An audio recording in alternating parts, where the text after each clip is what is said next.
Welcome to VJ plus. இன்றைக்கி நம்ம என்ன வீடியோ பார்க்க போகிறோம்னா, ரேடியோ சிட்டி நடத்தின சிட்டி குக் சீசன் 2 பற்றி நம்ம பார்க்க போகிறோம். இந்த ப்ரோக்ராமில் நானும் கலந்துக்கிட்டேன். இந்த ப்ரோக்ராமுக்கு நான் 4 டிஷ் செஞ்சு கொண்டு போயிருந்தேன். அதில் ஒரு டிஷ் வின் பண்ணிடுச்சு. அந்த டிஷ் என்னன்றதை இந்த வீடியோவில் நம்ம பார்க்க போகிறோம். அதுக்கு முன்னாடி சிட்டி குக்கை பற்றி பார்க்கலாம். இது சிட்டி குக் சீசன் 2. சீசன் 1 நடந்துச்சு, அதுலேயே நான் கலந்துக்கிட்டேன். இது சீசன் 2. இந்த சீசன் 2வில் கலந்துக்கிட்டு நான் வின் பண்ணது எனக்கு ரொம்ப சந்தோஷம். இந்த சீசன் 2 ஜூலை 28 அமெரிக்கன் காலேஜில் நடந்துச்சு. இந்த சீசன் 2க்கு கெஸ்ட்டாக குக்கு வித் கோமாளி குரேசி வந்திருந்தாங்க. ப்ரோக்ராமை ரேடியோ சிட்டி அழகாக ஆர்கனைஸ் பண்ணியிருந்தாங்க. ஆர்ஜேஸ் எல்லாம் அழகாக கண்டக்ட் பண்ணியிருந்தாங்க. இந்த ப்ரோக்ராமில் ஸ்டால் போட்டவங்க எஸ்விஎஸ் மாவு வகைகள், PTN oil, SMJ jewellery, Ananda. இந்த ப்ரோக்ராம் ஒன்லி ஃபார் லேடிஸுங்க. ஸோ பார்ட்டிசிபேட்டாக போயிருந்தேன். நாங்களும் ஆடியன்ஸாக வந்திருந்தவங்களும் எல்லாருமே நல்லா என்ஜாய் பண்ணோம். இந்த குக்கிங் காம்படிஷனில் 400 பேர் பார்ட்டிசிபேட் பண்ணோம். அதில் ஒரு ஸ்வீட்டு ஒரு காரம் செஞ்சு எடுத்துகிட்டு வர சொன்னாங்க.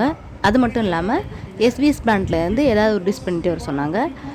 நான் எஸ்விஎஸ் பிராண்டில் தான் வின் பண்ணேன். இந்த 2 கேட்டகரிக்கும் நான் 4 டிஷ் செஞ்சு கொண்டு போயிருந்தேன். அது என்னென்னா, காரத்துக்கு rosemary fried rice, Goa sauce with காளான் பக்கோடா, ஸ்வீட்டுக்கு ஃபினிகோஸ் ஃபர்ஜின், டெசர்ட்டுக்கு ராகி கேக்கு, ட்ரிங்க்குக்கு சம்பாரம். கார டிஷ்ஷை ஆல்ரெடி நம்ம சேனலில் போஸ்ட் பண்ணியிருக்கேன்.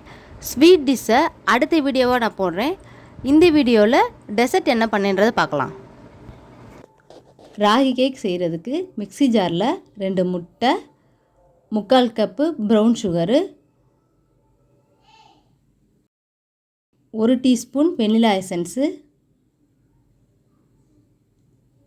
1/2 கப்பு ஆயில், இது எல்லாத்தையும் 30 செகண்ட்ஸ்க்கு பிளெண்ட் பண்ணணும்.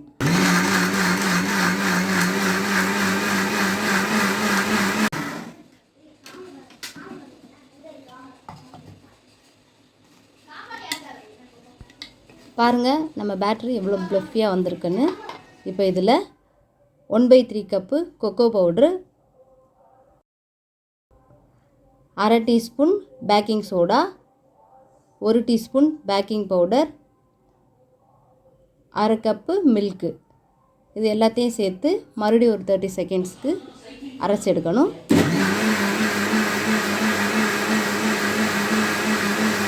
அரைச்சி எடுத்தால் நம்ம லிக்விட் இன்க்ரீடியன்ட் ரெடி.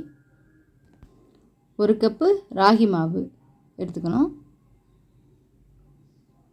அதில் நம்ம இப்போ அரைச்சி வச்ச அந்த லிக்விட் இன்க்ரீடியண்ட்டை நல்லா மிக்ஸ் பண்ணிக்கணும். மிக்ஸ் பண்ணிவிட்டு அதை இப்படி தூக்கி பார்த்தோம்னா ரிப்பன் கன்சிஸ்டன்சி வரணும். இப்போ நம்ம மிக்ஸ் பண்ண பேட்டரை ஸ்கொயர் டின்னில் பட்டர் ஷீட் போட்டு அதில் ஊற்றிட்டு இது ஏர் பபிள்ஸ் இல்லாமல் நல்லா தட்டி விட்டுக்கணும். தட்டி விட்டுட்டு 180 டிகிரியில் 10 மினிட்ஸ் ஏற்கனவே ப்ரீஹீட் பண்ண அவனில் அதே 180 டிகிரியில் 30 மினிட்ஸ் வச்சு எடுத்தால் நம்ம ராகி கேக் ரெடி.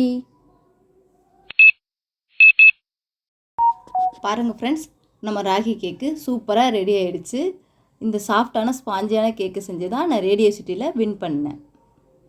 இந்த ப்ரைஸை எஸ்விஎஸ் ஓனரும் குரேசியும் சேர்ந்து கொடுத்தாங்க.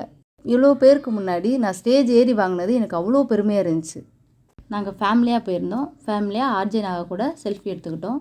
ஸ்டேஜில் நாகா கூட ஒரு ஃபோட்டோ எடுத்துகிட்டு வீட்டுக்கு என்ன கிஃப்ட்டுன்னு ஆர்வமாக பிரித்து பார்த்தா அதில் ஹாட் பாக்ஸ் இருந்துச்சு. ரொம்ப ஹாப்பியாக இருந்துச்சு. மிமிக்ரி ஆர்டிஸ்ட் சக்தி டாக்டர் ஏபிஜே அப்துல் கலாம் அவங்களுடைய வாய்ஸில் ஒரு மெசேஜ் சொன்னாங்க. அது என்ன மெசேஜ்ன்றது நீங்களே கேளுங்க. When there is rightness in the heart, there is pity in the character. When there is pity in the character, there is harmony in the home. When there is harmony in the home, there is order in the nation. When there is order in the nation, there is peace in the world. அதாவது இளைஞர்களை கனவு என்பது தூக்கத்தில் காண்பதில்லை, நம்மளை தூங்க விடாமல் செய்கிறது எதுவும் அதுவே சிறந்த கனவு. ஆமாங்க, என் கனவை அடைவதற்கான முதல் படியாக இந்த வெற்றியை நான் எடுத்துக்கிறேன். தேங்க்ஸ் ஃபார் வாட்சிங். லைக் பண்ணுங்கள், ஷேர் பண்ணுங்கள், சப்ஸ்கிரைப் பண்ணுங்கள். இந்த வீடியோ பிடிச்சிருந்தா கமெண்ட் பண்ணுங்கள்.